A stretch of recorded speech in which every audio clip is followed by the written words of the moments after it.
നമ്മുടെ മാർക്കറ്റിൽ ഇപ്പോൾ ട്രെൻഡിങ് ആയിക്കൊണ്ടിരിക്കുന്ന ഒരു കോഴ്സാണ് house building in Germany. So ഇതിൽ ഒരുപാട് മിത്തുകളും കാര്യങ്ങളും നടക്കുന്നുണ്ട്, കാരണം സൊസൈറ്റിയിൽ ഒരുപാട് കൺഫ്യൂഷൻസും വരുന്നുണ്ട്.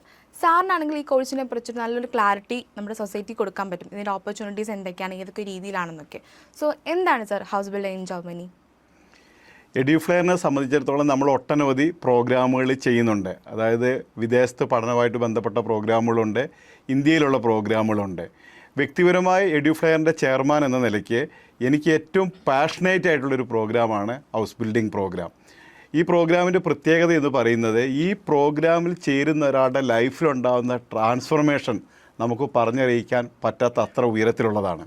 അതായത് നമ്മുടെ നാട്ടിൽ ഇന്നത്തെ ഏറ്റവും ക്രീമായിട്ടുള്ളൊരു കോഴ്സാണ് മെഡിക്കൽ കോഴ്സ് അല്ലെങ്കിൽ MBBS പഠനം എന്ന് പറയുന്നത്. ഒരു +2-ന് 90% മാർക്കുള്ള ഏതൊരു വിദ്യാർത്ഥിയും ആഗ്രഹിക്കുകയും മോഹിക്കുകയും ചെയ്യുന്നൊരു പ്രോഗ്രാമാണ് MBBS. ഞാൻ ഉറപ്പിച്ചു പറയുന്നു, ഈ MBBSനേക്കാളും ഒരാളുടെ ലൈഫിൽ ട്രാൻസ്ഫോർമേഷൻ ഉണ്ടാകുന്ന പ്രോഗ്രാമാണ് ഹൗസ് ബിൽഡിംഗ് എന്ന് പറയുന്നത്. അപ്പോൾ ഇത് ഈ പ്രോഗ്രാമിനെ പറ്റി പറയാം. അതായത് +2-ന് കേവലം 55% മാർക്കുള്ള ഏതൊരു വിദ്യാർത്ഥിക്കും, അപ്പോൾ നമ്മൾ ആലോചിച്ച് നോക്കെ, ഒരു സാധാരണക്കാരായ ആവറേജുകാരനുള്ള വിദ്യാർത്ഥിക്ക് ഈ പ്രോഗ്രാമിലേക്ക് പോകാൻ വേണ്ടി പറ്റും. അവർ ജർമ്മൻ ലാംഗ്വേജ് B2 വരെ പഠിക്കണം. കാരണം ഹൗസ് ബിൽഡിംഗ് പ്രോഗ്രാം ജർമ്മൻ ലാംഗ്വേജിലാണ് ജർമ്മനിയിൽ നടത്തുന്നത്. അപ്പം +2-ന് 55% മാർക്കുള്ള ജർമ്മൻ ലാംഗ്വേജ് B2 വരെ പഠിക്കാൻ തയ്യാറുള്ള ഏതൊരു വിദ്യാർത്ഥിക്കും ജർമ്മനിയിൽ പോയി സൗജന്യമായിട്ട് പഠിക്കാം. സൗജന്യമായിട്ട് പഠിക്കാമെന്ന് മാത്രമല്ല, പഠിക്കുമ്പോൾ പ്രതിമാസം ഏകദേശം 1.5 ലക്ഷം രൂപ ഇങ്ങോട്ട് സ്റ്റൈപ്പൻ്റായിട്ട് കിട്ടും. അതായത് 3 വർഷത്തെ പഠനമാണ്. ഈ 3 വർഷം നമുക്ക് ഏകദേശം 1.5 ലക്ഷം രൂപയോളം സ്റ്റൈപ്പൻഡ് കിട്ടും. കൂടാതെ നമുക്ക് വീക്ക്ലി 20 hours അഡീഷണലായിട്ട് വർക്ക് ചെയ്യാനുള്ള ഓപ്പർച്യൂണിറ്റി ഉണ്ട്. മറ്റു പല വിധത്തിലും അവർക്ക് ബെനിഫിറ്റ് കിട്ടാനുള്ള ഓപ്പർച്യൂണിറ്റി ഉണ്ട്. അതായത് 3 വർഷം പഠിക്കുമ്പോൾ ഏകദേശം 54 ലക്ഷം രൂപയോളം സ്റ്റൈപ്പൻ്റായിട്ട് ഇങ്ങോട്ട് വാങ്ങാനുള്ള ഓപ്പർച്യൂണിറ്റി ഉണ്ട്. അപ്പോൾ നമ്മൾ ഇങ്ങനെ അതിനെ കാണണം. അതായത് ഒരു വിദ്യാർത്ഥി +2 കഴിയുമ്പോൾ 17 വയസ്സ് അല്ലെങ്കിൽ 18 വയസ്സ്, 1 വർഷം ജർമ്മൻ ലാംഗ്വേജ് പഠിക്കുന്നു 19 വയസ്സ്. 19ാമത്തെ വയസ്സിൽ പ്രതിമാസം 1.5 ലക്ഷം രൂപ ഏൺ ചെയ്യാനുള്ള ഓപ്പർച്യൂണിറ്റിയിലേക്കാണ് ഒരു വിദ്യാർത്ഥി വരുന്നത്.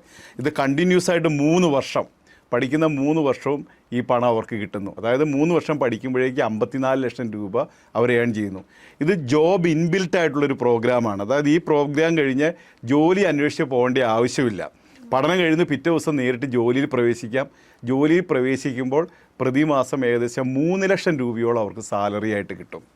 ഓവർ ടൈമൊക്കെ ചെയ്യാൻ തയ്യാറുള്ള ഒരാൾക്ക് 5 ലക്ഷം രൂപ വരെ സമ്പാദിക്കാനുള്ള ഓപ്പർച്യൂണിറ്റി ഉണ്ട്. അപ്പോൾ നമ്മൾ ആലോചിക്കൂ, 12 വയസ്സ്, 12, 3, 22 വയസ്സ്.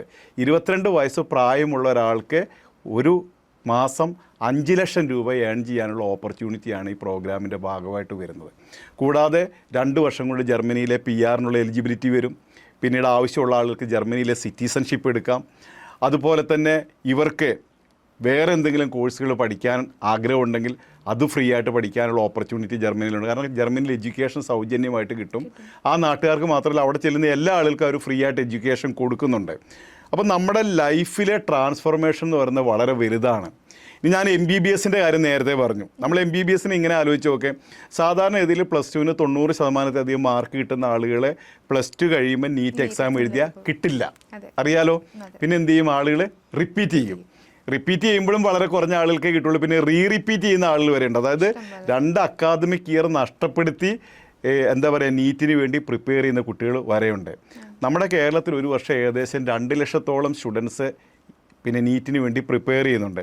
പക്ഷേ 500-ൽ താഴെ ആളുകൾക്കാണ് ഒരു സർക്കാർ മെഡിക്കൽ കോളേജിൽ ഫീസ് ഇല്ലാതെ പഠിക്കാനുള്ള ഒരു ഇതിലേക്ക് വരുന്നത്. അപ്പം 2 ലക്ഷത്തിൽ നിന്ന് 500-ൻ്റെ സെലക്ഷൻ എന്ന് പറയുന്ന ഒരു ലോട്ടറി ടിക്കറ്റ് എടുക്കുന്നതിന് തുല്യമാണ്. ഓക്കെ, ഇനി 500-ൽ സെലക്ട് ആയെന്ന് വിചാരിക്കുക, ഒരാൾ MBBS സ്റ്റുഡൻ്റായി മാറിയാൽ പോലും അവർക്ക് സ്റ്റൈപ്പൻഡ് ഇങ്ങോട്ട് കിട്ടുന്നില്ല. ഓക്കെ, 5.5 വർഷം പഠിക്കണം. ആകെ ഹൗസ് സർജൻസി ചെയ്യുന്ന സമയത്ത് മാത്രമാണ് സ്റ്റൈപ്പൻഡ് ലഭിക്കുന്നത്. അതും ചെറിയ പൈസ മാത്രമേ കിട്ടുകയുള്ളൂ. ഇനി MBBS പഠിച്ചു പാസ്സായി എന്ന് വിചാരിക്കുക, ഒരു MBBS ഡോക്ടർക്ക് ഹോസ്പിറ്റലിലെ കാഷ്വാലിറ്റിയിലുള്ള ഡ്യൂട്ടി, എമർജൻസി ഡിപ്പാർട്ട്മെൻറ്റിൻ്റെ ഡ്യൂട്ടി, നൈറ്റ് ഡ്യൂട്ടി ഇതൊക്കെയാണുള്ളത്. ശമ്പളം എന്ന് പറഞ്ഞാൽ 40,000 രൂപ തൊട്ട് 50,000 രൂപ വരെ കിട്ടുകയുള്ളൂ. ഏറ്റവും വലിയ സങ്കടാവസ്ഥ എന്താണെന്ന് ചോദിച്ചാൽ, നമ്മൾ MBBS ഡോക്ടർ കൂട്ടുകാരുടെ ഇടയിലോ കല്യാണ വീട്ടിലൊക്കെ ചെന്നാൽ ചോദിക്കും, നിനക്ക് വെറും MBBS മാത്രമേ ഉള്ളൂ, PG ഒന്നും ഇല്ല എന്ന് ആളുകളെ പൊതുവെ ചോദിക്കും. അപ്പം നമ്മൾ പോലും, നമുക്കൊരു പനി വന്നാൽ നമ്മൾ ആരെയാണ് കാണാൻ പോണേ? നമ്മളൊരു സ്പെഷ്യലിസ്റ്റ് ഡോക്ടറെ കാണാൻ വേണ്ടി പോകുള്ളൂ. സാധാരണ MBBSകാരെ ആരും കാണാൻ വേണ്ടി പോവില്ല. ഇനി ഈ വിദ്യാർത്ഥി നീറ്റ് PG എഴുതണം, മാസ്റ്റേഴ്സ് പഠിക്കണമെങ്കിൽ. അത് വളരെ കുറഞ്ഞ സീറ്റുകൾ മാത്രമേ ഉള്ളൂ മെറിറ്റിൽ അഡ്മിഷൻ കിട്ടാൻ വേണ്ടി. പലപ്പോഴും ഈ പ്രൈവറ്റ് മെഡിക്കൽ കോളേജിലൊക്കെ പോയി PG ചെയ്യുന്ന വിദ്യാർത്ഥികൾ 1 കോടി രൂപ വരെയൊക്കെ ക്യാപിറ്റേഷൻ എമൗണ്ട് കൊടുത്തിട്ടാണ് പലപ്പോഴും പഠിക്കാറുള്ളത്.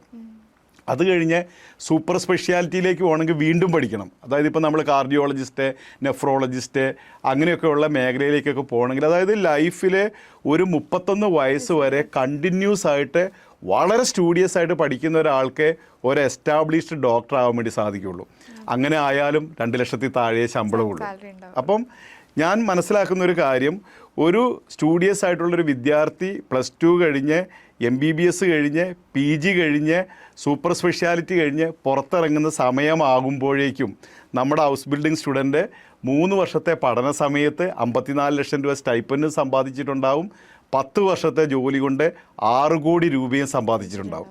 6 കോടി 54 ലക്ഷം രൂപ ഇവർ സമ്പാദിച്ചതിന് ശേഷമാണ് നമ്മുടെ MBBS കഴിഞ്ഞ ഡോക്ടർ 2 ലക്ഷത്തിൻ്റെ ശമ്പളത്തിന് വേണ്ടിയിട്ട് പുറത്തിറങ്ങുന്നത്.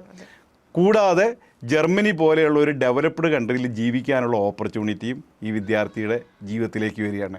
ഇത്ര വലിയ ട്രാൻസ്ഫോർമേഷൻ ഏത് പ്രോഗ്രാമിനാണ് ലഭിക്കുന്നത്? അപ്പം ഇതാണ് എന്നെക്കൊണ്ട് പാഷനേറ്റ് ആയിട്ട് ഈ പ്രോഗ്രാമിനെ പറ്റി സംസാരിക്കാനായിട്ട് വരുന്നത്. അപ്പം ഇത് പലപ്പോഴും സാമ്പത്തിക ശേഷി ഇല്ലാത്ത ആളുകൾക്ക്, പാവപ്പെട്ട ആളുകൾക്ക്, ഗ്രാമപ്രദേശത്തിലുള്ള ആളുകൾക്ക്, അല്ലെങ്കിൽ പല വിധത്തിലും ബാക്ക്വേർഡായിട്ട് നിൽക്കുന്ന ആളുകൾക്കെല്ലാം ഈ പ്രോഗ്രാം ഓപ്റ്റ് ചെയ്തിട്ട് മുന്നോട്ട് പോകാൻ വേണ്ടി പറ്റും.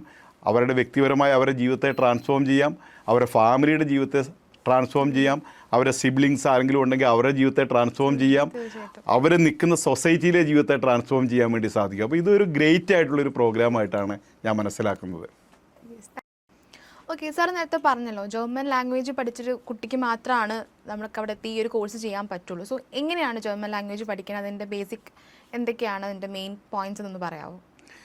അതായത് ഈ പ്രോഗ്രാമിൻ്റെ ഏക കടമ്പ എന്ന് പറയുന്നത് ജർമ്മൻ ലാംഗ്വേജ് പഠിക്കണം എന്നുള്ള വിഷയമാണ്. അതായത് +2-ന് 55% മാർക്ക് എന്ന് പറയുന്നത് എല്ലാ വിദ്യാർത്ഥികൾക്കും ഇന്നത്തെ കാലത്ത് കിട്ടുന്ന ഒരു കാര്യമാണ്. അപ്പോൾ അത് ഒരു കോമൺ ആയിട്ടുള്ളൊരു ഫാക്ടറാണ്. അഡീഷണൽ ആയിട്ട് ഈ പ്രോഗ്രാമിന് വേണ്ടത് ജർമ്മൻ ലാംഗ്വേജ് B2 വരെ പഠിക്കണം എന്നുള്ളതാണ്. അപ്പം ആളുകളുടെ മുന്നിലുള്ള ഒരു സംശയവും അല്ലെങ്കിൽ ആളുകൾ ചോദിക്കുന്ന ഒരു ചോദ്യവും, ജർമ്മൻ ലാംഗ്വേജ് പഠിക്കാൻ പറ്റുമോ, പാസ്സാകാൻ പറ്റുമോ, അത് ബുദ്ധിമുട്ടാണോ, അതിന് വേണ്ടിയിട്ട് എന്താണ് ചെയ്യേണ്ടത്, ഇങ്ങനെയൊക്കെയുള്ള സംശയങ്ങളാണ് ആളുകൾക്ക് പൊതുവെ ഉണ്ടാകുന്നൊരു കാര്യം. അപ്പം അതിനെപ്പറ്റി ഒന്ന് ഞാൻ സംസാരിക്കാമെന്ന് വിചാരിക്കുന്നു. നമ്മൾ ഏറ്റവും മനസ്സിലാക്കേണ്ട ഒരു കാര്യം, ഈ പഠനങ്ങളിൽ ഏറ്റവും എളുപ്പമുള്ള പഠനമാണ് ഭാഷാ പഠനം എന്ന് പറയുന്നത്. ഇപ്പം നമുക്ക് ഉദാഹരണത്തിന് പറയുകയാണെങ്കിൽ ഇപ്പോൾ മാത്തമാറ്റിക്സ് പഠിക്കണം, എൻജിനീയറിങ് പഠിക്കണം, ഫിസിക്സ് പഠിക്കണം, ഇതൊക്കെ എന്ന് പറഞ്ഞാൽ കുറച്ച് ഇൻ്റലക്ച്വലായിട്ട് തയ്യാറെടുപ്പ് നടത്തേണ്ടതും പഠിക്കേണ്ടതുമായിട്ടുള്ളൊരു വിഷയമാണ്. എന്നാൽ ലാംഗ്വേജ് പഠനം എന്ന് പറയുന്നത് വളരെ ഈസി ആയിട്ടുള്ളൊരു കാര്യമാണ്. അപ്പോൾ അതിന് ഒരു എക്സാമ്പിൾ പറയും. ഇപ്പം നമ്മുടെ നാട്ടിൽ സ്കൂളിലൊന്നും പോയിട്ടില്ലാത്ത, വിദ്യാഭ്യാസം ഇല്ലാത്ത ഒരാളാണെന്ന് വിചാരിക്കുക. ഈ ആളെ നമ്മൾ ഡൽഹിയിലോ നോർത്ത് ഇന്ത്യയിലോ ഉള്ള ഒരു ടൗണിൽ കൊണ്ടുപോയി അല്ലെങ്കിൽ ഒരു സ്ഥലത്ത് കൊണ്ടുപോയി നമ്മൾ 6 മാസം താമസിപ്പിച്ചാൽ ആൾക്ക് ഹിന്ദി സംസാരിക്കാൻ പറ്റില്ലേ? തീർച്ചയായിട്ടും വരും. ആരെങ്കിലും പഠിപ്പിക്കണോ? ഒരാളും പഠിപ്പിക്കാതെ തന്നെ ഒരാൾക്ക് ഹിന്ദി സംസാരിക്കാൻ വേണ്ടി പറ്റും. ഇപ്പോൾ നമ്മൾ ബാംഗ്ലൂർ പോയി നോക്കുക, ബാംഗ്ലൂരിലുള്ള എല്ലാ ഓട്ടോറിക്ഷക്കാർക്കും ഇംഗ്ലീഷ് സംസാരിക്കാൻ അറിയാം. അങ്ങനെ ഒരു ഭാഷ പഠിക്കാനായിട്ട് ഒരു ബുദ്ധിയുടെ ആവശ്യം യഥാർത്ഥത്തിലില്ല. നമ്മൾ പ്രാക്ടീസ് ചെയ്താൽ ഏതൊരാൾക്കും ഭാഷ പഠിക്കാൻ വേണ്ടി സാധിക്കും. ഇപ്പം നമ്മളൊക്കെ സ്കൂളിൽ പോകുമ്പം, ഇപ്പോഴത്തെ കാലത്താണ് LKG പോകുന്ന സമയത്ത് നമ്മൾ മലയാളം ഫ്ലുവൻ്റ് ആയിട്ട് സംസാരിക്കാൻ പഠിച്ചിട്ടാണ് നമ്മൾ അങ്ങോട്ട് പോകുന്നത്, നമ്മളാരും പഠിപ്പിച്ചിട്ടല്ല. അപ്പം ഭാഷ പഠിക്കാനായിട്ട് നമുക്ക് ബുദ്ധിവൈഭവത്തിൻ്റെ ആവശ്യമില്ല, അല്ലെങ്കിൽ മറ്റു വിധത്തിലുള്ള പ്രയാസങ്ങളൊന്നും തന്നെയില്ല. ഒരാൾ അതിനുവേണ്ടി എഫേർട്ട് ഇടാനും പ്രാക്ടീസ് ചെയ്യാനും തയ്യാറുള്ള ഏതൊരാൾക്കും ഭാഷ പഠിക്കാൻ വേണ്ടി പറ്റുമെന്നുള്ളതാണ് ഒന്നാമതായിട്ട് എല്ലാവരും ഒന്നാമതായിട്ട് മനസ്സിലാക്കേണ്ട ഒരു കാര്യം ഇതാണ്. രണ്ടാമതായിട്ട് ജർമ്മൻ ഭാഷയെപ്പറ്റി പറയുമ്പം, ജർമ്മൻ ഭാഷയ്ക്കുള്ളൊരു പ്രത്യേകത എന്ന് പറയുന്നത്, അത് ഇംഗ്ലീഷ് ഭാഷയുടെ ആൽഫബറ്റ്സ് തന്നെയാണ് ജർമ്മൻ ഭാഷയ്ക്കുള്ളത്. അതായത് ജർമ്മൻ ഭാഷ പഠിക്കാൻ ഒരാൾ തീരുമാനിക്കുമ്പോൾ പുതുതായിട്ട് ലിപികളൊന്നും തന്നെ പഠിക്കേണ്ടതില്ല.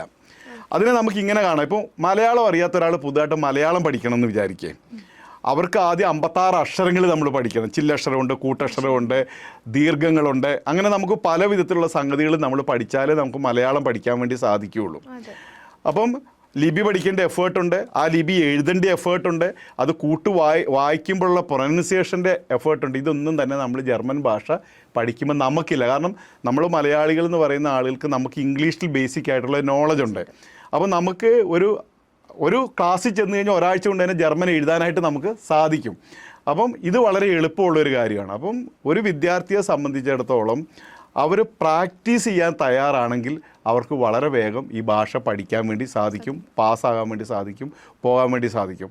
വേറെ കാര്യം കൂടി ഞാൻ പറയാൻ വേണ്ടി വിചാരിക്കുകയാണ്. നമ്മളെല്ലാവരും ഭാഷ പഠിക്കുന്നത്, അതായത് പണ്ട് കാലത്ത് നമ്മളെല്ലാം തമിഴ് പഠിച്ച് എങ്ങനെയാണെന്ന് വെച്ചാൽ നമ്മൾ തമിഴ് സിനിമ കണ്ടിട്ടാണ് അല്ലേ. പണ്ട് ദൂരദർശനുള്ള കാലത്ത് പല വീട്ടമ്മമാർക്ക് ഹിന്ദി അറിയാം. കാരണം എന്താ വെച്ചാൽ അവർ വീട്ടിൽ ഇരുന്ന് ദൂരദർശനിലെ ഹിന്ദി പ്രോഗ്രാമുകൾ കണ്ട് ഹിന്ദി പഠിക്കുന്നു, ഹിന്ദി സിനിമ കണ്ടുകൊണ്ട് പഠിക്കുന്നു.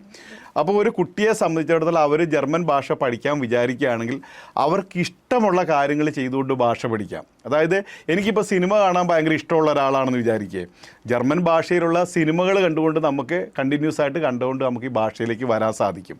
ഇപ്പോൾ വായനാശീലമുള്ള ഒരാളാണെന്ന് വിചാരിക്കും, വായിക്കാൻ ഇഷ്ടമുള്ള ആളുകളാണെങ്കിൽ നമ്മൾ മലയാളത്തിലൊക്കെ ആദ്യം ലേറ്റ് ആയിട്ടുള്ള കളിക്കുടുക്ക, പൂമ്പാറ്റ ഇതൊക്കെ വായിച്ചാണ് നമ്മൾ ഗഹനമായ ബുക്കുകളിലേക്ക് പോയിട്ടുള്ളത്. ജർമ്മൻ ഭാഷയിലുണ്ട് കളിക്കുടുക്കയും പൂമ്പാറ്റയൊക്കെ ഉണ്ട്.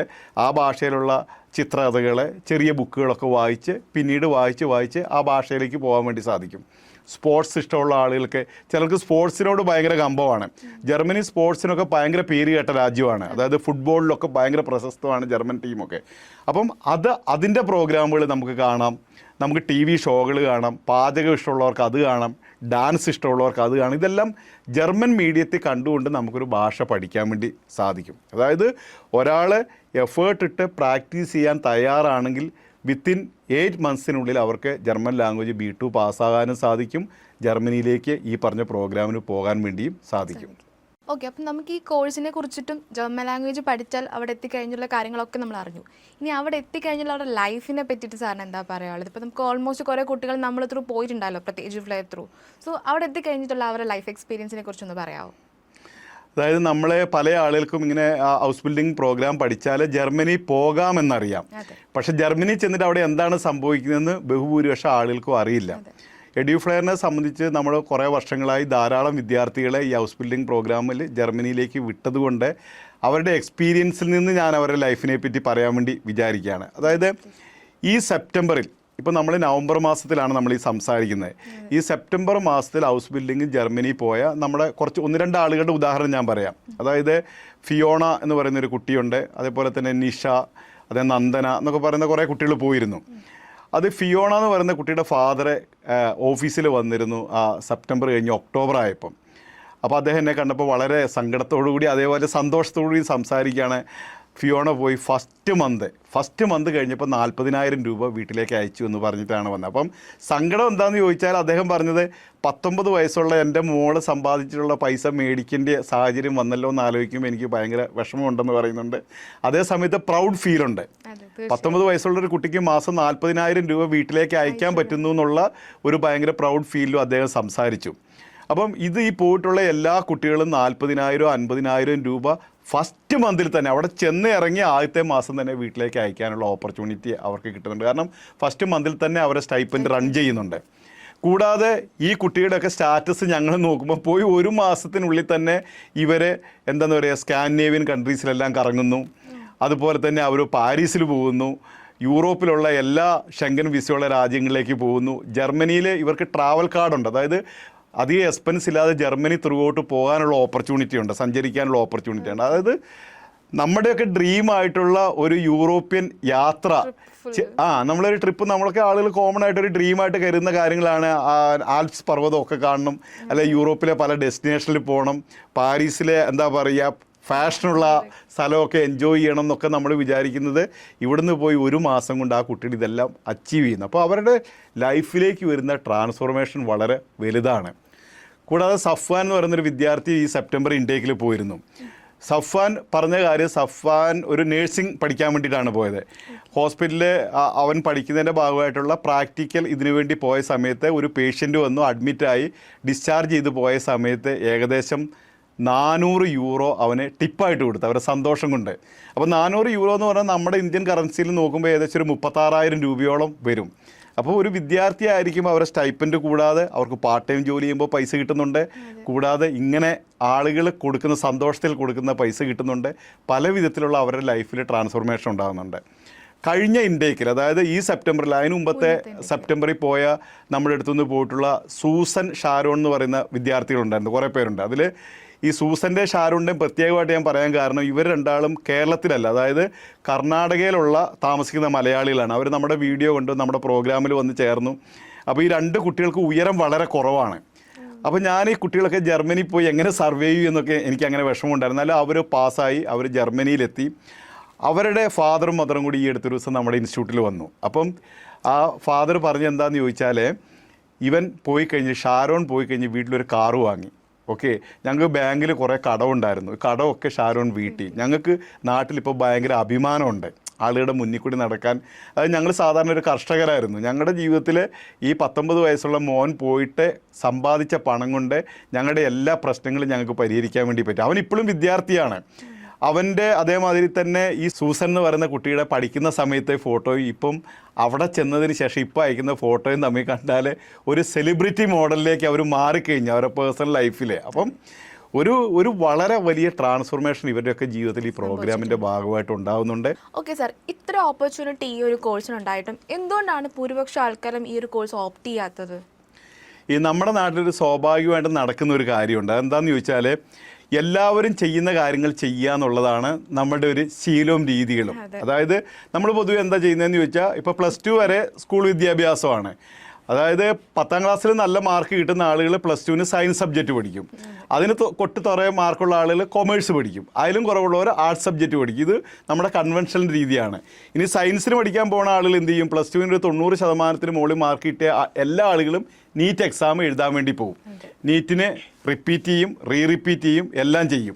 അതിൽ കുറവ് മാർക്കുള്ള ആളുകൾ എൻജിനീയറിങ്ങിന് പോകും. ഇങ്ങനെയൊക്കെയുള്ള കാര്യങ്ങൾ ചെയ്യും. പക്ഷേ വളരെ കുറഞ്ഞ ആളുകൾക്ക് മാത്രമേ മെഡിസിൻ അഡ്മിഷൻ കിട്ടുള്ളൂ എന്നറിഞ്ഞാൽ പോലും പിന്നെയും അതായത് 2 ലക്ഷം ആളുകൾ പരീക്ഷിക്കുന്നതിൽ 500 ആളുകൾക്ക് കിട്ടുന്നുള്ളൂ എന്നറിഞ്ഞാലും നമ്മുടെ ബഹുഭൂരിപക്ഷം ആളുകളും ഈ കൺവെൻഷണൽ രീതിയിൽ കൂടി ഇങ്ങനെ പോയിക്കൊണ്ടിരിക്കുകയാണ്.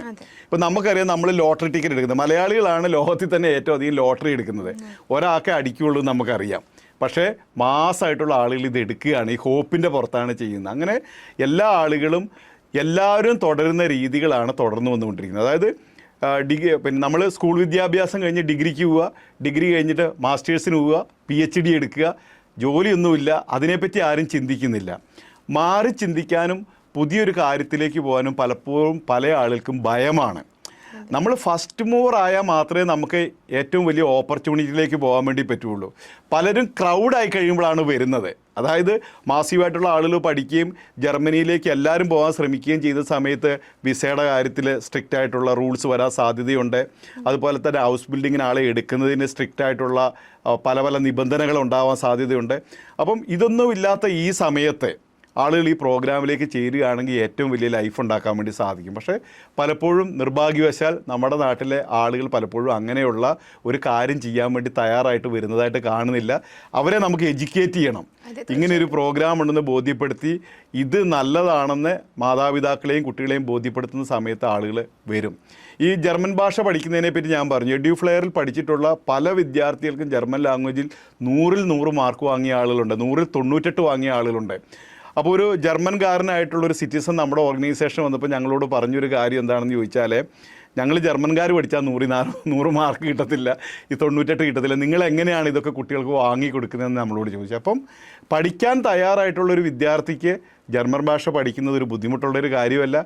പഠിക്കാനും പറ്റും, പോകാനും പറ്റും, ഈ ലൈഫിലേക്ക് എത്താനും വേണ്ടി പറ്റും. അപ്പം അങ്ങനെ ആളുകൾ തീരുമാനമെടുക്കുക എന്നുള്ളതാണ് വളരെ പ്രധാനപ്പെട്ട കാര്യം. നമ്മുടെ ഈ ഹൗസ് ബിൽഡിംഗ് കോഴ്സിനെ പറ്റി ഒരുപാട് നെഗറ്റീവ് കാര്യങ്ങൾ നമ്മുടെ സോഷ്യൽ മീഡിയയിലൊക്കെ പ്രചരിച്ച് വരുന്നുണ്ട്. സോ അത് ഈ ഒരു റീസൺ കാരണം ഒരുപാട് കുട്ടികൾക്കും പേരൻസിനും ഒരുപാട് കൺഫ്യൂഷൻസ് വരുന്നുണ്ട്. സോ ഇതിനെ പറ്റി സാറിന് എന്താണ് പറയാനുള്ളത്? നമ്മൾ ഒന്നാമതായിട്ട് മനസ്സിലാക്കേണ്ട ഒരു കാര്യം, ഏത് പ്രോഗ്രാമിനും അതിൻ്റേതായിട്ടുള്ള ബുദ്ധിമുട്ടുകളും പ്രയാസങ്ങളും ഉണ്ടെന്ന് നമ്മൾ തിരിച്ചറിയുക എന്നുള്ളതാണ്.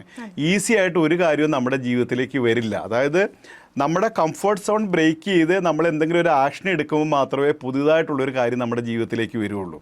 നമ്മൾ നിലവിൽ ചെയ്തുകൊണ്ടിരിക്കുന്ന കാര്യങ്ങൾ ചെയ്തുകൊണ്ട് ജീവിതത്തിൽ മാറ്റം ഉണ്ടാക്കാൻ ഒരാൾക്കും സാധിക്കില്ല എന്നുള്ളത് ഒരു വശം.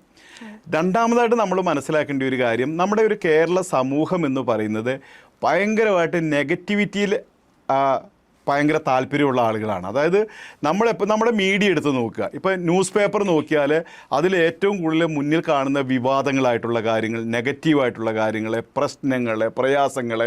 അപ്പം എൻ്റെ ഒരു ഫ്രണ്ട് പണ്ട് സംസാരിച്ചു, മലയാളി അല്ലാത്ത ഒരാളാണ്. അയാൾ പറഞ്ഞത്, നിങ്ങളുടെ കേരളത്തിൽ എപ്പോഴും ഭയങ്കര പ്രശ്നങ്ങളാണല്ലോ. നിങ്ങളുടെ മീഡിയ നോക്കിക്കഴിഞ്ഞാൽ എപ്പോഴും പ്രശ്നങ്ങളാണല്ലോ കാണുന്നത്. സോഷ്യൽ മീഡിയയിൽ എങ്ങനെയാണെന്ന് ചോദിച്ചാൽ ഈ സോഷ്യൽ മീഡിയയിൽ ഇൻഫ്ലുവൻസർ ആയിട്ടുള്ള ആളുകളെ അവർക്ക് അട്രാക്ഷൻ കിട്ടാൻ വേണ്ടിയിട്ടും ആളുകളുടെ അറ്റൻഷൻ കിട്ടാൻ വേണ്ടിയിട്ട് നെഗറ്റീവായിട്ടുള്ള വാർത്തകൾ ഹൈലൈറ്റ് ചെയ്യുകയാണ് നമ്മൾ പലപ്പോഴും കാണുന്നത്. ഇപ്പം മഴയൊന്ന് പെയ്യാൻ തുടങ്ങുമ്പോഴത്തേന് പിന്നെ ഉടനെ എന്താ പറയുക, മഴ പെയ്തിട്ട് ഇപ്പോൾ ലോകമെല്ലാം ഇടിഞ്ഞു വീഴും എന്നുള്ള നിലയ്ക്കുള്ള വാർത്തകൾ വരും.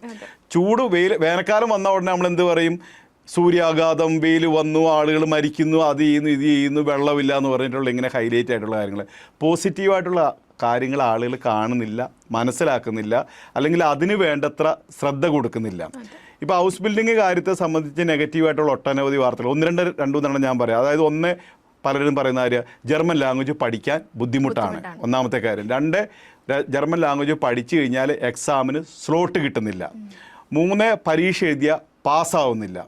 നാല്, ഇതൊക്കെ പഠിച്ച് പാസ്സായ ജർമ്മനി പോകാൻ വേണ്ടി സാധിക്കുമോ? ജർമ്മനി പോയാൽ ഇങ്ങനത്തെ ഒരു ലൈഫ് കിട്ടുമെന്ന് എന്താണ് ഉറപ്പ്? ഇതൊക്കെയാണ് നമ്മുടെ സന്ദേഹികളായിട്ടുള്ള ആളുകൾ പലപ്പോഴും ചോദിക്കുന്ന ചോദ്യങ്ങൾ. അപ്പം ഇതിന് ഒന്നാമത്തെ ഉത്തരം, ജർമ്മൻ ലാംഗ്വേജ് പഠിക്കാൻ ബുദ്ധിമുട്ടാണെന്ന് ചോദിച്ചാൽ ബുദ്ധിമുട്ടുണ്ട്. കാരണം ഏതൊരു ഫോറിൻ ലാംഗ്വേജും അല്ലെങ്കിൽ നമുക്കറിയാത്തൊരു ഭാഷ പഠിക്കണമെങ്കിൽ അതിൻ്റേതായിട്ടുള്ള ബുദ്ധിമുട്ടുണ്ട്. പക്ഷെ ഞാൻ പറയുന്നു, നിങ്ങൾ വേറെ ഏത് സബ്ജക്റ്റ് പഠിക്കുന്നതിനേക്കാൾ ഇത് എളുപ്പമാണ്. നിങ്ങൾ സയൻസോ അല്ലെങ്കിൽ നിങ്ങൾ വേറെ സബ്ജക്റ്റോ മാത്തമാറ്റിക്സോ അക്കൗണ്ടിങ്ങോ ഒക്കെ പഠിക്കുന്നതിനേക്കാൾ ഈസി ആയിട്ട് നിങ്ങൾക്ക് ഭാഷ പഠിക്കാൻ വേണ്ടി സാധിക്കും. അപ്പോൾ അതിന് നിങ്ങൾ തയ്യാറാവുക എന്നുള്ളതാണ് ഒന്നാമത്തെ കാര്യം. രണ്ടാമത്തെ കാര്യം, ഇതിന് എക്സാം സ്ലോട്ട് കിട്ടുന്നില്ല എന്നുള്ളൊരു കാര്യം. അതിൽ കുറച്ചൊരു വാസ്തവമുണ്ട്. അതായത് പെട്ടെന്നാണ് ജർമ്മൻ ലാംഗ്വേജിൻ്റെ ഭയങ്കര ഒരു ഗ്രൂമിംഗ് ആയിട്ടുള്ള അല്ലെങ്കിൽ തള്ളിക്കയറ്റം ആളുകൾ പഠിക്കുന്ന വന്ന സമയത്ത് ഈ ഗോയിത്തെ മാതിരിയുള്ള അക്രഡിറ്റഡ് ഏജൻസിയിലെ അവർക്ക് ആവശ്യത്തിനുള്ള എക്സാം സ്ലോട്ട് കൊടുക്കാൻ വേണ്ടി സാധിക്കുന്നില്ലായിരുന്നു. പക്ഷേ ഇപ്പോൾ അത് ഏകദേശം സെറ്റിൽഡ് ആയിട്ട് വരുന്നുണ്ട്. അതായത് 2 മാസം മുമ്പേ അപ്ലൈ ചെയ്താൽ നമുക്ക് എക്സാം സ്ലോട്ടെല്ലാം ധാരാളമായിട്ട് അവൈലബിൾ ആയിട്ടുണ്ട്. പണ്ട് നമുക്ക് ഇൻസ്റ്റിറ്റ്യൂട്ട് എന്ന നിലയ്ക്ക് നമുക്ക് നേരിട്ട് എല്ലാ വിദ്യാർത്ഥികൾക്കും സ്ലോട്ട് എടുത്ത് കൊടുക്കാൻ വേണ്ടി സാധിക്കുമായിരുന്നു. അതിൽ പല മാൽ പ്രാക്ടീസും വന്നിട്ട് ഇൻഡിവിജ്വൽ വിദ്യാർത്ഥികൾ അപ്ലൈ ചെയ്യണം എന്നുള്ള ഒരു കാര്യം വന്നു എന്നുള്ളതല്ലാതെ ഇപ്പോൾ പഠിക്കുകയും ആളുകൾ പരീക്ഷ എഴുതുകയും പാസ്സാകുകയും പോവുകയും ചെയ്യുന്നുണ്ട്. മൂന്നാമതായിട്ട് ആളുകൾ പറയുന്ന ഒരു കാര്യമാണ് ഇതിൻ്റെ പരീക്ഷ എഴുതിയാൽ പാസ്സാവില്ല എന്നുള്ള കാര്യം. അതിൻ്റെ ഒരു പ്രശ്നം എന്താണെന്ന് ചോദിച്ചാൽ, നമ്മളുടെ ഒരു ടീച്ചിങ് സ്റ്റൈലിലും എക്സാം സ്റ്റൈലിലുമാണ് നമ്മൾ ചിന്തിക്കുന്നത്. നമ്മളെങ്ങനെയാണെന്ന് ചോദിച്ചാൽ, ഒരു കാര്യം പഠിച്ചാൽ നമ്മുടെ പരീക്ഷ എങ്ങനെയാണെന്ന് ചോദിച്ചാൽ ഒരു വിഷയത്തെ സംബന്ധിച്ച് 1.5 പേജിൽ ഉപന്യസിക്കുക, അല്ലെ പാരഗ്രാഫിൽ ഉത്തരവ് എഴുതുക, അല്ലെങ്കിൽ ഒറ്റ വാചകത്തിൽ ഉത്തരവ് എഴുതുക. ഇങ്ങനെ തിയററ്റിക്കലായിട്ടാണ് നമ്മുടെ ഇവിടുത്തെ എന്താ പറയുക പരീക്ഷാ സമ്പ്രദായം നടക്കുന്നത്. ജർമ്മനിയിലും ജർമ്മൻ ലാംഗ്വേജിൻ്റെയും പരീക്ഷ എന്ന് പറഞ്ഞാൽ പ്രാക്ടിക്കൽ ഓറിയൻറ്റഡ് ആണ്. അതായത് ആ ഭാഷയിലെ സ്കില്ലാണ് അവരെ പരീക്ഷിക്കുന്നത്. അപ്പം ഒരു വിദ്യാർത്ഥി, ഇപ്പോൾ ഉദാഹരണത്തിന് പറയുകയാണെങ്കിൽ, നമ്മളെ മലയാളിയായിട്ടുള്ളൊരു വിദ്യാർത്ഥിയോട് സ്റ്റേജിൽ വന്ന് ഓണത്തെപ്പറ്റി 10 മിനിറ്റ് സംസാരിക്കാൻ പറഞ്ഞാൽ എത്ര പേർക്ക് സംസാരിക്കാൻ പറ്റും? ഈ സംസാരിക്കാൻ പറ്റാത്തവനോടാണ് ജർമ്മൻ ഭാഷയിൽ എന്തെങ്കിലും ഒരു കാര്യം സ്റ്റേജിൽ വന്ന് സംസാരിക്കാൻ വേണ്ടിയിട്ടാണ് പരീക്ഷയിൽ ആവശ്യപ്പെടുന്നത്. അപ്പോൾ പല ആളുകൾക്ക് ഇത് ചെയ്യാൻ വേണ്ടി സാധിക്കുന്നില്ല. അല്ലെങ്കിൽ നമ്മൾ തമ്മിൽ ജർമ്മൻ ഭാഷയിലുള്ള ഒരു കമ്മ്യൂണിക്കേഷൻ നടത്താനാണ് അവർ ആവശ്യപ്പെടുന്നത്. അപ്പം നമുക്ക് രണ്ടാക്കും ഭാഷ പരിചയം ഉണ്ടെങ്കിൽ നമുക്ക് സംസാരിക്കാൻ വേണ്ടി പറ്റുള്ളൂ. ഇങ്ങനെ പ്രാക്ടിക്കൽ ഓറിയൻറ്റഡ് ആയിട്ടുള്ള എക്സാമിന് വേണ്ടിയിട്ട് ആളുകൾക്ക് കഴിഞ്ഞാൽ മാത്രമേ അവർക്ക് പാസ്സാകാൻ വേണ്ടി സാധിക്കുകയുള്ളൂ. നമ്മൾ എഡ്യൂഫ്ലെയറിൽ അതിന് ഫോക്കസ് ചെയ്തിട്ടാണ് നമ്മൾ വർക്ക് ചെയ്യുന്നത്. അതായത് വിദ്യാർത്ഥികൾക്ക് എക്സാമിന് എങ്ങനെ പ്രിപ്പയർ ചെയ്ത് പാസ്സാവാൻ പറ്റുന്നതിനുള്ള എക്സാം പ്രിപ്പറേഷനും പ്രാക്ടീസുമാണ് ഫോക്കസ് ചെയ്തിട്ടാണ് നമ്മുടെ കരിക്കുലം. ഞാൻ പറഞ്ഞ പോലെ തന്നെ റിവേഴ്സ് എഞ്ചിനീയറിങ്ങിലാണ് നമ്മൾ വർക്ക് ചെയ്യുന്നത്. എക്സാം പാസ്സാവണം എന്നുള്ള ഒരു കാര്യം എടുത്തിട്ട് അതിന് വേണ്ടുന്ന കാര്യങ്ങൾ നമ്മൾ സമന്വയിപ്പിച്ചിട്ടാണ് നമ്മൾ കോഴ്സ് നടത്തുന്നത്. അതുകൊണ്ട് വിദ്യാർത്ഥികൾക്ക് എഡ്യൂഫ്ലെയർ പഠിക്കുന്ന വിദ്യാർത്ഥികൾക്ക് പാസ്സാവാനും പറ്റുന്നുണ്ട്, ജർമ്മനിയിൽ പോകാനും പറ്റുന്നുണ്ട്. അടുത്ത ആളുകളുടെ സന്ദേഹം, ജർമ്മനിയിൽ ഇത് പാസ്സായാൽ പോകാൻ വേണ്ടി പറ്റുമെന്നുള്ളതാണ്. ജർമ്മൻ ലാംഗ്വേജ് പഠിച്ചു കഴിഞ്ഞാൽ ജർമ്മനിയിലെ എംപ്ലോയറുടെയും അവിടുത്തെ ഇൻസ്റ്റിറ്റ്യൂട്ടിൻ്റെയും ഇൻ്റർവ്യൂകളുണ്ട് വിദ്യാർത്ഥികൾക്ക്. അവർ പ്രധാനമായിട്ടും ഈ ഇൻ്റർവ്യൂവിൽ നോക്കുന്ന, ഒന്ന്, ഇവർക്ക് ഭാഷ കമ്മ്യൂണിക്കേറ്റ് ചെയ്യാനുള്ള സ്കില്ലുണ്ടോ എന്ന് നോക്കും. രണ്ട്, അവർ പോകുന്ന ആ ട്രേഡ് അല്ലെങ്കിൽ അവർ പഠിക്കാൻ പോകണം അതിൽ അവർക്കൊരു പാഷൻ ഉണ്ടോ എന്നുള്ള കാര്യം നോക്കും. പിന്നെ ഓവറോൾ ഒരാൾക്കൊരു കോൺഫിഡൻസ് ലെവലാണ് അവർ നോക്കുന്നത്. അതായത് ഈ വിദ്യാർത്ഥി ആ രാജ്യത്ത് ചെന്ന് അവർക്കൊരു ബാധ്യതയാവാൻ വേണ്ടി പാടില്ല. അവൻ എങ്ങനെയെങ്കിലും പഠിച്ച് അവൻ്റെ സ്വന്തം എന്താ പറയുക കരിയർ ഡെവലപ്പ് ചെയ്യാനൊരു കേപ്പബിൾ ആയിട്ടുള്ള ഒരാളാണോ എന്നാണ് അവർ നോക്കുന്നത്. അപ്പം നമ്മൾ എക്സാം പ്രിപ്പറേഷൻ കൊടുക്കുന്നുണ്ട്. അതായത് എക്സാമിന് എങ്ങനെയാണ് അറ്റൻഡ് ചെയ്യേണ്ടത്, എങ്ങനെയാണ് സംസാരിക്കേണ്ടത്. അതായത് പ്രിറ്റൻഡഡ് ആയിട്ടൊന്നും പറയേണ്ട ആവശ്യമില്ല, വളച്ചെട്ടി പറയേണ്ട ആവശ്യമില്ല. ജർമ്മൻകാരെ സംബന്ധിച്ചിടത്തോളം നമ്മൾ സ്ട്രെയിറ്റ് ആയിട്ട് സംസാരിക്കുന്നതാണ് അവർക്ക് ഇഷ്ടം. നമുക്ക് അറിയില്ലെങ്കിൽ അറിയില്ല എന്ന് പറയാം, അല്ലെങ്കിൽ ഞാൻ ഇങ്ങനെയാണെന്ന് പറയാം. എനിക്ക് നല്ലൊരു ശമ്പളം കിട്ടുന്ന ജോലി കിട്ടണമെന്ന് ആഗ്രഹിച്ചിട്ടാണ് ഞാനിത് പഠിക്കാൻ വന്നതെന്ന് പറഞ്ഞാൽ യാതൊരു കുഴപ്പമില്ല. ഇൻ്റർവ്യൂ നടത്തുമ്പോൾ വിദ്യാർത്ഥികൾ ചെയ്യേണ്ടത് ബി ജെന്യുവിൻ. നമ്മളായിട്ട് സംസാരിക്കുക, നമ്മൾ പ്രിറ്റൻഡറായിട്ട് വേറൊരാളായിട്ട് സംസാരിക്കുന്ന സമയത്ത് അവർക്ക് നമ്മളിലൊരു ഫേക്ക് ഫീൽ ചെയ്യും. അപ്പം അതിൻ്റെ ആവശ്യമില്ല. നമ്മളെല്ലാം അറിയുന്ന ഒരാളായിട്ടൊന്നും അവർ വിചാരിക്കുന്നില്ല.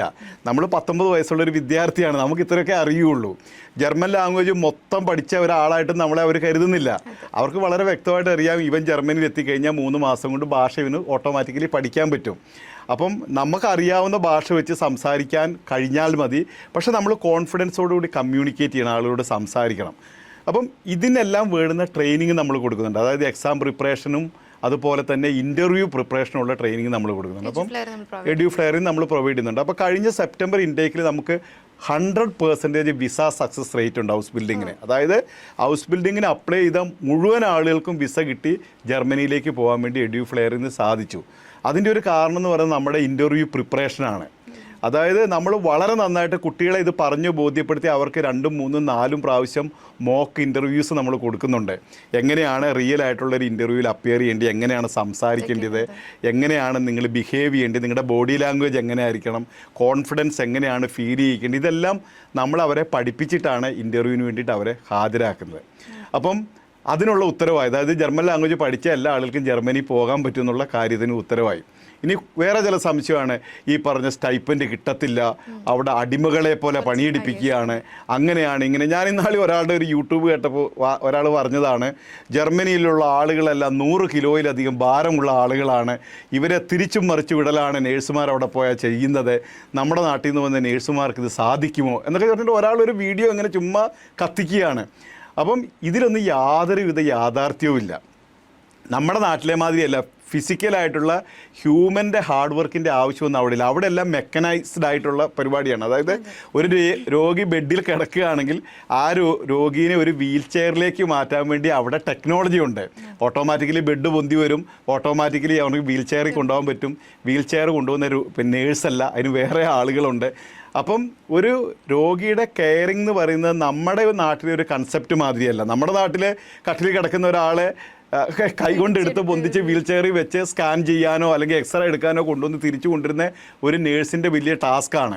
അപ്പം അവിടെ പോകുന്ന സമയത്ത് ഇങ്ങനത്തെ വിധത്തിൽ നമ്മളെക്കാളും കുറേ വർഷം മുന്നിൽ സഞ്ചരിക്കുന്ന ഒരു രാജ്യമായതുകൊണ്ട് ഇങ്ങനത്തെ പ്രശ്നങ്ങളൊന്നും തന്നെയില്ല. വർക്ക് ലൈഫ് ബാലൻസ് നല്ലുള്ള രാജ്യമാണ്. അവർ പറഞ്ഞിട്ടുള്ള സ്റ്റൈപ്പൻഡ് അതുപോലെ തന്നെ കൊടുക്കുന്ന രാജ്യമാണ്. അങ്ങനെ എല്ലാ കാര്യത്തിലും സേവന വേതന വ്യവസ്ഥകളെല്ലാം വളരെ കൃത്യമായിട്ടുള്ളതും അത് പാലിക്കപ്പെടുന്നതുമായിട്ടുള്ളൊരു രാജ്യമാണ്. അപ്പം ഇതിനെ സംബന്ധിച്ചൊന്നും ആരും ആശങ്കപ്പെടേണ്ടതില്ല. നമ്മുടെ രാജ്യത്ത് നമുക്ക് ജീവിക്കാൻ പറ്റുമെങ്കിൽ നമ്മുടെ രാജ്യത്തെക്കാളും 100% സേഫായിട്ടുള്ള ഒരു കൺട്രിയിലേക്കാണ് നമ്മൾ മൂവ് ചെയ്യുന്നത്. എല്ലാ അർത്ഥത്തിലും സ്ത്രീ പുരുഷ സമത്വമുണ്ട്, റൂൾ ഓഫ് ലോ ഉണ്ട്, നമുക്ക് എല്ലാ കാര്യങ്ങളും സ്വന്തം തീരുമാനത്തിനനുസരിച്ച് ചെയ്യാൻ വേണ്ടി പറ്റും, നമുക്ക് വളരെ ഹാപ്പിയായിട്ട് ജീവിക്കാൻ വേണ്ടി പറ്റും. അപ്പം ഇതിലെല്ലാമുള്ള നെഗറ്റിവിറ്റി ചിലപ്പോൾ 1-2 ആളുകളുടെ ലൈഫിലെ ഇൻസിഡൻസ് ഉണ്ടാവാം. അതിന് നമ്മൾ കോമൺ ആയിട്ട് എടുക്കാൻ വേണ്ടി പാടില്ല. നമ്മൾ വാഹനത്തിൽ പോകുമ്പോൾ ഒരാൾക്ക് അപകടം ഉണ്ടായെന്ന് വിചാരിച്ച് നാളെ തൊട്ട് ആരും കാറിൽ സഞ്ചരിക്കാൻ പാടില്ല, അല്ലെങ്കിൽ റോട്ടിൽ കൂടി സഞ്ചരിക്കാൻ പാടില്ല എന്ന് നമ്മൾ ചിന്തിക്കുന്നത് വളരെ ഫൂളിഷായിട്ടൊരു കാര്യമാണ്. അപ്പം ഏതൊരു കാര്യങ്ങൾ ചെയ്യുന്നതിലും നെഗറ്റീവായിട്ടുള്ള കാര്യങ്ങളുണ്ടാവാം, പരാജയപ്പെടുന്ന എലമെൻറ്റുകളുണ്ടാവാം, വിജയിക്കാത്ത കാര്യങ്ങളുണ്ടാവാം. എന്ന് വിചാരിച്ച് ഈ പ്രോഗ്രാം മോശമാണെന്ന് നമുക്ക് പറയാൻ പറ്റില്ല. ആളുകളുടെ ലൈഫിൽ ഏറ്റവും ട്രാൻസ്ഫോർമേഷൻ ഉണ്ടാകുന്ന ഒരു കാര്യമാണ്. ഞാനിപ്പോൾ സംസാരിക്കുന്ന മാതാപിതാക്കളോടാണ്, പേരൻസിനോടാണ്. അവർക്കാണ് ഈ ആശങ്കകൾ കൂടുതൽ. ഞാൻ തീർച്ചയായിട്ടും നിങ്ങളോട് പറയുന്നു, നിങ്ങളുടെ മകനോ മകളോ പഠിക്കാൻ വേണ്ടി തയ്യാറായാൽ, 8 മാസക്കാലം എഫേർട്ട് ഇടാൻ തയ്യാറായാൽ, നിങ്ങൾ എഡ്യൂഫ്ലെയറിൽ ചേർന്നാൽ നിങ്ങളുടെ മക്കളെ ഞങ്ങൾ പാസ്സാക്കും, അവരെ ഞങ്ങൾ ജർമ്മനിയിൽ എത്തിക്കും. ഈ ലൈഫ് അവർക്ക് കൊടുക്കാൻ വേണ്ടി ഞങ്ങൾക്ക് സാധിക്കും. അപ്പം അതിനുവേണ്ടി എഫേർട്ട് ഇടാൻ വേണ്ടി അവർ തയ്യാറാവണം. അതിന് ഞാൻ 3-4 ക്രൈറ്റീരിയകൾ വെച്ചിട്ടുണ്ട്. 1, ഒരു കുട്ടി എഡ്യൂഫ്ലെയറിൽ ചേർന്നാൽ അവർക്ക് 95% അറ്റൻഡൻസ് വേണം. അതായത് അവർ ക്ലാസ്സിൽ റെഗുലറായിട്ട് വരണം. 2, അവർക്ക് കൊടുക്കുന്ന ഹോംവർക്കുകൾ അവർ കൃത്യമായിട്ട് ചെയ്യണം. അസൈൻമെൻറ്റും ഹോംവർക്കുകളും കൊടുക്കും, അത് ചെയ്യാൻ വേണ്ടി തയ്യാറാവണം. 3-മതായി എല്ലാ സാറ്റർഡേയിലും നമ്മൾ എക്സാമുകൾ നടത്തുന്നുണ്ട്. അതായത് തിങ്കളാഴ്ച മുതൽ വെള്ളിയാഴ്ച വരെ പഠിച്ച കാര്യങ്ങൾ ശനിയാഴ്ച നമ്മൾ എക്സാം ഇടും. ഈ എക്സാമുകൾ അവർ അറ്റൻഡ് ചെയ്യണം. ഈ 3 കാര്യങ്ങൾ ചെയ്യുന്ന ആളുകൾക്ക് ജർമ്മൻ ലാംഗ്വേജ് പാസ്സാവാൻ പറ്റുമെന്ന് എനിക്ക് ഗ്യാരണ്ടി ചെയ്യാൻ വേണ്ടി പറ്റും. അവർക്ക് പാസ്സാവാനും പറ്റും, ജർമ്മനിയിൽ പോകാനും വേണ്ടി സാധിക്കും. ഡിഗ്രി കഴിഞ്ഞ സ്റ്റുഡൻസിന് ഹൗസ് ബിൽഡിംഗ് കോഴ്സ് ഓപ്റ്റ് ചെയ്യാൻ പറ്റുമോ? അതിനെക്കുറിച്ച് എന്താ സാറിന് പറയാനുള്ളത്? ഇത് മാർക്കറ്റിലുള്ള വലിയൊരു കൺഫ്യൂഷനാണ്. ആർക്കൊക്കെയാണ് ഹൗസ് ബിൽഡിംഗ് ചെയ്യാൻ പറ്റുന്നത്? പലരും പല വിധത്തിൽ പറയുന്നുണ്ട്. അപ്പം ഇതിനുള്ളൊരു ഉത്തരം എന്ന് പറഞ്ഞാൽ, യഥാർത്ഥത്തിൽ ജർമ്മനി എന്നുള്ളൊരു ക്രൈറ്റീരിയ എന്ന് പറയുന്നത് +2 പാസ്സായ ഏതൊരാൾക്കും ഹൗസ് ബിൽഡിംഗ് പ്രോഗ്രാം ചെയ്യാം. അവർക്ക് ജർമ്മൻ ലാംഗ്വേജിൽ പ്രൊവിഷൻസി ഉണ്ടാവണം. ഇത് മാത്രമേ ഉള്ളൂ criteria. Even German language B2 പാസ്സാവണമെന്ന് പോലും ഉള്ള ക്രൈറ്റീരിയ ഇല്ല. പക്ഷേ നമുക്ക് എന്താണെന്ന് ചോദിച്ചാൽ ആളുകൾക്ക് പോകാൻ സാധിക്കാൻ വേണ്ടിയിട്ട് നമ്മൾ ചില ക്രൈറ്റീരിയകൾ വെച്ചിട്ടുണ്ട്. അപ്പം ആ ക്രൈറ്റീരിയ എന്ന് പറയുന്നത് നമ്മൾ +2-ന് മിനിമം 55% മാർക്കുള്ള ഒരാൾക്കാണ് പറ്റുന്നതെന്ന് പറയുന്നത്. കാരണം ഒരു ലേണിംഗ് കഴിവുള്ള ഒരാൾ വരണമെന്ന് വിചാരിച്ചിട്ടാണ് നമ്മൾ ഈ 55% മാർക്ക് എന്നുള്ളൊരു ക്രൈറ്റീരിയ നമ്മൾ ഒന്ന് വെച്ചിരിക്കുന്നത്. രണ്ടാമത്തെ ജർമ്മൻ ലാംഗ്വേജ് B2 പാസ്സാവണം എന്നുള്ളൊരു ക്രൈറ്റീരിയ വെച്ചിരിക്കുന്നത് ഒരു സർട്ടിഫിക്കേഷൻ ഉള്ള ഒരാൾക്കാണ് ലാംഗ്വേജ് പ്രൊഫഷൻസി ഉള്ളതെന്നുള്ള ഒരു കോമൺ സെൻസ് ആണല്ലോ അതെ. അപ്പം അതിനൊരു B2 പാസ്സായ ഒരാൾക്കാണ് ഈ പ്രോഗ്രാം പറ്റുന്നതെന്നുള്ളത് ജർമ്മനിയിൽ നിന്ന് അസ്യൂം ചെയ്യുന്നതും നമ്മൾ അസ്യൂം ചെയ്യുന്നതായിട്ടൊരു കാര്യം എന്നുള്ള നിലയ്ക്കാണ് ഇത് രണ്ടും നമ്മൾ വെച്ചിരിക്കുന്നത്. അപ്പം കഴിഞ്ഞ ഇൻടേക്കിൽ, അതായത് നമ്മുടെ ഈ സെപ്റ്റംബർ ഇൻടേക്കിൽ 31 വയസ്സുള്ള ഒരാൾ നമ്മുടെ പ്രോഗ്രാമിൽ നിന്ന് ജർമ്മനിയിൽ ഹൗസ് ബിൽഡിംഗ് പ്രോഗ്രാമിന് പോയിട്ടുണ്ട്. നമ്മൾ വിട്ടതല്ല, എനിക്ക് പേഴ്സണലി പരിചയമുള്ള ജർമ്മൻ ലാംഗ്വേജ് പഠിപ്പിച്ചുകൊണ്ടിരുന്നൊരു ടീച്ചർ 42-ാമത്തെ വയസ്സിൽ ഹൗസ് ബിൽഡിങ്ങിന് വേണ്ടി ജർമ്മനിയിലേക്ക് പോയിട്ടുണ്ട്. അപ്പോൾ അദ്ദേഹത്തിന് അത്തരം ലാംഗ്വേജിൻ്റെ പ്രൊവിഷൻസി ഉണ്ട്. അപ്പം നമ്മൾ നോക്കുന്നത് എന്താണെന്ന് ചോദിച്ചാൽ ഒരു ജർമ്മൻ പഠിച്ചു കഴിഞ്ഞ് ഒരു ഇൻ്റർവ്യൂവിന് പോകുന്ന സമയത്ത് എംപ്ലോയർ നോക്കുമ്പം ഇവന് ലാംഗ്വേജും അറിയില്ല, ഇവന് മാർക്കും കുറവാണ്, ഇവന് വയസ്സും കുറേ കൂടുതലാകുമ്പം അവരുടെ വിസ റിജക്ഷനുള്ള സാധ്യതകൾ വളരെ കൂടുതലാണ്. അതേ സമയത്ത് ഒരാൾക്ക് നല്ല മാർക്കുണ്ട്, ലാംഗ്വേജ് ഇത്ര കുറവാണ്, വയസ്സും കുറവാണ്, അവർക്ക് പോസിബിലിറ്റി കൂടുതലാണ്. അപ്പോൾ ഒരു കമ്പൈൻഡ് ആയിട്ടുള്ളൊരു എഫക്റ്റാണ് നമ്മൾ നോക്കുന്നത്. അപ്പോൾ ഒരു മോഡറേറ്റ് ആയിട്ടുള്ളൊരു ഏജ്, മോഡറേറ്റ് ആയിട്ടുള്ളൊരു മാർക്ക്, പ്രൊവിഷൻസി ലാംഗ്വേജിലുള്ള ഒരാൾക്ക് പോകാൻ വേണ്ടി സാധിക്കും. ഡിഗ്രി കഴിഞ്ഞ ആളുകളെ സംബന്ധിച്ചിടത്തോളം ഹൗസ് ബിൽഡിങ്ങിന് ഡിഗ്രി കഴിഞ്ഞ ആളുകൾക്ക് തീർച്ചയായിട്ടും പോകാൻ വേണ്ടി സാധിക്കും. +2 എന്ന് പറയുന്ന ഒരു ബേസിക് ആയിട്ടുള്ള എലിജിബിലിറ്റി ക്രൈറ്റീരിയ ആണ്. ഡിഗ്രി കഴിഞ്ഞ ആളുകൾക്കും ഈ പ്രോഗ്രാമിന് ഡിഗ്രി ജയിച്ചവർക്കും തോറ്റവർക്കും ഹൗസ് ബിൽഡിംഗ് പ്രോഗ്രാമിന് പോകാൻ വേണ്ടി സാധിക്കും. അപ്പോൾ ഡിഗ്രി കഴിഞ്ഞവർക്ക് പോകാൻ പറ്റില്ലെന്നുള്ള ചിന്തയൊന്നും വേണ്ട. ഏകദേശം ഒരു 24-26 വയസ്സ് വരെ പ്രായമുള്ള ആളുകൾക്ക് ഹൗസ് ബിൽഡിംഗ് പ്രോഗ്രാമിന് തിരഞ്ഞെടുത്ത് പോകാൻ വേണ്ടി സാധിക്കുന്നതാണ്. അപ്പം വിദ്യാർത്ഥികളെ സംബന്ധിച്ചിടത്തോളം +2 കഴിഞ്ഞ് നേരിട്ട് പോകുന്നൊരു പ്രോഗ്രാമാണ് എന്നൊന്നും ചിന്തിക്കേണ്ട ആവശ്യമില്ല. അത്രത്തോളം ജർമ്മനിയിൽ ഷോർട്ടേജ് ഉണ്ട്. അതായത് സ്കിൽഡ് ആയിട്ടുള്ള ബ്ലൂ കോളർ ജോലിയിലേക്ക് വേണ്ടുന്ന ആളുകളുടെ ഷോർട്ടേജ് അത്രത്തോളം കൂടുതലാണ്. കാരണം ഡെവലപ്ഡ് കൺട്രി എല്ലാം ഏജ്ഡ് ആയിട്ടുള്ള സൊസൈറ്റിയാണ്. അവിടെ യങ് ജനറേഷൻ ഇല്ല. അപ്പോൾ യങ് ജനറേഷനെ ഫില്ല് ചെയ്താലേ അവിടുത്തെ കാര്യങ്ങളൊക്കെ അവർക്ക് ഓപ്പറേറ്റ് ചെയ്യാൻ വേണ്ടി സാധിക്കുകയുള്ളൂ. അപ്പം നമ്മുടെ മാതിരിയുള്ള രാജ്യത്തു നിന്ന് ചെല്ലുന്ന ആളുകളാണ് അവിടുത്തെ എല്ലാ സംവിധാനങ്ങളും നടത്തുന്നത്. അപ്പം പണ്ട് കാലത്തെ പോലെ ഒരു രാജ്യത്തെ ആളുകൾ മാത്രം അവിടെ നിൽക്കുക എന്നുള്ള കാര്യമില്ല. ഇപ്പം നമ്മളിപ്പോൾ ആലോചിച്ച് നോക്കേ, ഇവിടുത്തെ UK-യിലെ പ്രധാനമന്ത്രി ഒരു ഇന്ത്യൻ വംശജനായിരുന്നു. ഓക്കെ, അതുപോലെ തന്നെ US-ൽ ഇപ്പോൾ നമ്മൾ കഴിഞ്ഞ പ്രാവശ്യത്തെ വൈസ് പ്രസിഡന്റ്, ഇപ്രാവശ്യം പ്രസിഡൻ്റായിട്ട് മത്സരിച്ച കമല ഹാരിസ് ഒരു ഇന്ത്യൻ വംശജയാണ്. അപ്പോൾ പല രാജ്യത്തും ഇപ്പം മൾട്ടിനാഷണലാണ്. ഒരു ലോകം എന്ന് പറയുന്ന ഒരു യൂണിറ്റായിട്ട് മാറിക്കൊണ്ടിരിക്കുകയാണ്. അപ്പം ഒരു രാജ്യത്തെ ആളുകൾക്ക് മാത്രമായിട്ട് ഒരു രാജ്യത്ത് സർവൈവ് ചെയ്യാൻ വേണ്ടി സാധിക്കില്ല. അപ്പോൾ ഡെവലപ്ഡ് കൺട്രീസിലേക്ക് നമ്മുടെ പോലെയുള്ള രാജ്യത്തു നിന്നുള്ള മൂവ്മെൻ്റ് ഉണ്ട്. പ്രത്യേകിച്ച് ജർമ്മനി ഇന്ത്യനെ വളരെ ഫേവറേറ്റ് ആയിട്ടുള്ള ഒരു കൺട്രി ആയിട്ട് ആണ് കാണുന്നത്. അതായത് കഴിഞ്ഞ വർഷം വരെ നമുക്ക് 20,000 വിസയാണ് ഒരു വർഷം ഇന്ത്യയിൽ നിന്ന് ജർമ്മനിലേക്ക് എടുക്കുന്നതെങ്കിൽ ഈ വർഷം മുതൽ അത് 90,000 അവരെ എക്സ്റ്റെൻഡ് ചെയ്തിട്ടുണ്ട്. അതായത് ഒരു വർഷം 90,000 ഇന്ത്യക്കാർക്ക് ജർമ്മനി പോകാനുള്ള ഓപ്പർച്യൂണിറ്റി ഉണ്ട്. അതിൽ നിന്നൊരു 10,000 മലയാളികൾ പോകാൻ വേണ്ടി സാധിക്കുകയാണെങ്കിൽ വളരെ നല്ലതല്ലേ? തീർച്ചയായിട്ടും. ഒരുപാട് ഇൻസ്റ്റിറ്റ്യൂഷൻസ് ഈ ഒരു കോഴ്സ് പ്രൊവൈഡ് ചെയ്യാനും ജർമ്മൻ ലാംഗ്വേജ് പഠിപ്പിക്കാനും നോക്കുന്നുണ്ട്. സോ എന്തുകൊണ്ട് വൈ എഡ്യൂഫ്ലെയർ എന്നൊരു ക്വസ്റ്റ്യൻ ചോദിച്ചാൽ സാറിന് എന്താണ് പറയാനുള്ളത്? എഡ്യൂഫ്ലെയർ ഈ പ്രോഗ്രാം ചെയ്യുന്നതിൽ ഫോക്കസ് ചെയ്ത സമയത്ത് എനിക്കുണ്ടായൊരു ഫെയിലിയറിൽ നിന്നാണ് ഞാനിത് സക്സസ് ആക്കി മാറ്റിയത്. അതായത് ഇങ്ങനെ ജർമ്മനിയിൽ ഹൗസ് ബിൽഡിംഗ് പ്രോഗ്രാം ഉണ്ട് എന്ന്, ഇത് നല്ലൊരു പ്രോഗ്രാം ആണല്ലോ എന്ന് വിചാരിച്ച് അന്ന് നമുക്ക് ലാംഗ്വേജ് ഇൻസ്റ്റിറ്റ്യൂട്ട് ഇല്ല, ജർമ്മൻ പഠിപ്പിക്കുന്ന ഇൻസ്റ്റിറ്റ്യൂട്ട് ഇല്ല. അപ്പോൾ ഒരുപാട് കുട്ടികളെ നമ്മൾ ഈ പ്രോഗ്രാമിലേക്ക് എടുത്ത് വേറൊരു ലാംഗ്വേജ് ഇൻസ്റ്റിറ്റ്യൂട്ടിൽ പഠിപ്പിക്കാൻ വേണ്ടി വിട്ടു. അപ്പോൾ അവിടെ പോയ കുട്ടികളിൽ മെജോറിറ്റി ആളുകൾ ഫെയിലിയറായി, അവർക്ക് ലാംഗ്വേജ് പാസ്സാകാൻ വേണ്ടി സാധിച്ചില്ല. അപ്പം ഞാൻ ചിന്തിച്ചു, ഈ കുട്ടികളുടെ ലൈഫിൽ ട്രാൻസ്ഫോർമേഷൻ ഉണ്ടാകണമെങ്കിൽ അവർക്ക് ജർമ്മനി പോകാൻ വേണ്ടി സാധിക്കണം. ജർമ്മനി പോകാൻ സാധിക്കണമെങ്കിൽ അവർ ജർമ്മൻ ലാംഗ്വേജ് പാസ്സാവണം. അപ്പം നമ്മുടെ ഫോക്കസ് പോകേണ്ടത് ഈ ജർമ്മൻ ലാംഗ്വേജ് പാസ്സാക്കുന്നതിലാണ്. അപ്പം അതിനെന്ത് വേണം എന്നുള്ള കാര്യം ചിന്തിച്ച് അതിന് പറ്റുന്ന ഒരു മികച്ച ഇൻസ്റ്റിറ്റ്യൂട്ട് നമ്മൾ ബിൽഡ് ചെയ്തു.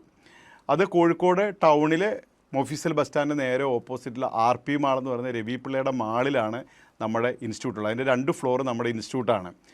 എല്ലാ ക്ലാസ് റൂമുകളും സെൻട്രലൈസ്ഡ് AC ക്ലാസ് റൂമുകളാണ്.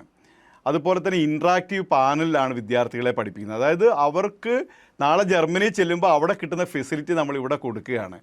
എല്ലാ ക്ലാസ്സിലും ഒരു സീനിയർ ഫാക്കൽറ്റി ഉണ്ട്, അതുകൂടാതെ ഒരു ജൂനിയർ ഫാക്കൽറ്റി ഉണ്ട്.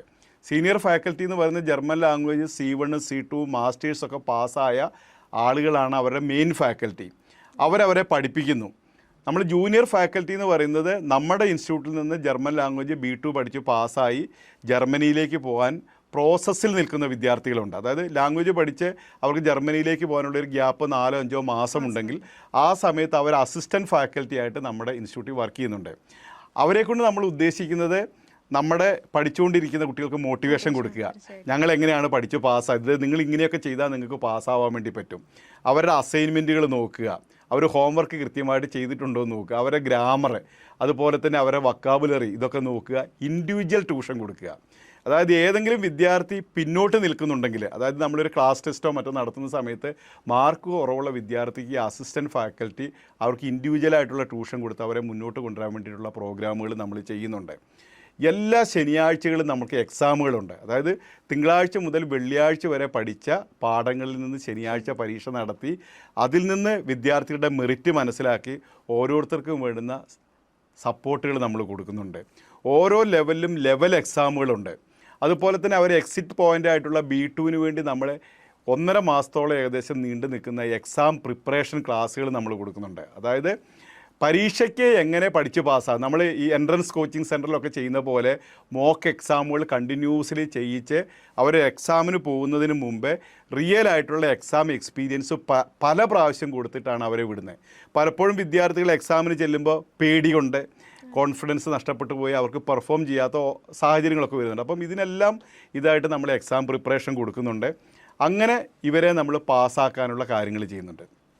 ഇതുകൂടാതെ 1-2 കാര്യങ്ങൾ നമ്മൾ ചെയ്യുന്നത്, ഒന്ന്, നമ്മുടെ ഇൻസ്റ്റിറ്റ്യൂട്ടിൽ പഠിക്കാൻ വരുന്ന വിദ്യാർത്ഥികൾ ജർമ്മൻ ലാംഗ്വേജ് പഠിച്ച് പാസ്സാവുമ്പോൾ അവരുടെ ഫീസിൻ്റെ 50% നമ്മൾ അവർക്ക് സ്കോളർഷിപ്പായിട്ട് മടക്കി നൽകുന്നുണ്ട്. അതായത് ഒരു വിദ്യാർത്ഥി ഡിസേർവിങ് ആണെങ്കിൽ അവന് പകുതി ഫീസ് കൊണ്ട് പഠിക്കാൻ വേണ്ടി സാധിക്കണം. അപ്പം അതവർക്കൊരു മോട്ടിവേഷൻ ഫാക്ടറാണ്. അപ്പോൾ അവരുടെ പ്രോസസ്സിങ് സമയത്ത് 50% ഫീസ് നമ്മൾ റീഫണ്ടായിട്ട് അവർക്ക് കൊടുക്കുന്നുണ്ട്. രണ്ടാമതായിട്ട് വേറെ ക്രൈറ്റീരിയ വെച്ചിട്ടുള്ളത് എന്താണെന്ന് ചോദിച്ചാൽ, വൺസ് എഡ്യൂഫ്ലെയർ പഠിച്ച് കഴിഞ്ഞൊരു വിദ്യാർത്ഥി പരീക്ഷയ്ക്ക് തോറ്റുപോയാൽ അവർക്ക് ലൈഫ് ലോങ് ആയിട്ട് നമ്മൾ ഫ്രീ എഡ്യൂക്കേഷൻ പിന്നെ കൊടുക്കും. അതായത് അവർ ജർമ്മൻ ലാംഗ്വേജ് B2 പാസ്സാവുന്നത് വരെ അവരെ നമ്മൾ സപ്പോർട്ട് ചെയ്യും. അവർക്ക് സൗജന്യമായിട്ടുള്ള എക്സാം പ്രിപ്പറേഷനും പ്രാക്ടീസും നമ്മൾ കൊടുത്തുകൊണ്ടേയിരിക്കും. നീ എത്ര പ്രാവശ്യം വേണമെങ്കിലും പരീക്ഷ എഴുതിക്കോ, നീ പാസ്സായി ജർമ്മനി പോകണം, ഇതാണ് നമ്മുടെ എയിം. നിനക്കതിന് ഫ്രീ ആയിട്ടുള്ള ക്ലാസ് നമ്മൾ തരും, നീ പഠിക്കണം. പഠിക്കാൻ തയ്യാറായിട്ട് ഏതൊരാളും നമ്മുടെ ഓർഗനൈസേഷനിൽ വന്നാൽ അവരെ നമ്മൾ പഠിപ്പിച്ച് പാസ്സാക്കും, അവരെ നമ്മൾ ജർമ്മനിയിലേക്ക് എത്തിക്കുക തന്നെ ചെയ്യും. EduFlair, education driven by passion.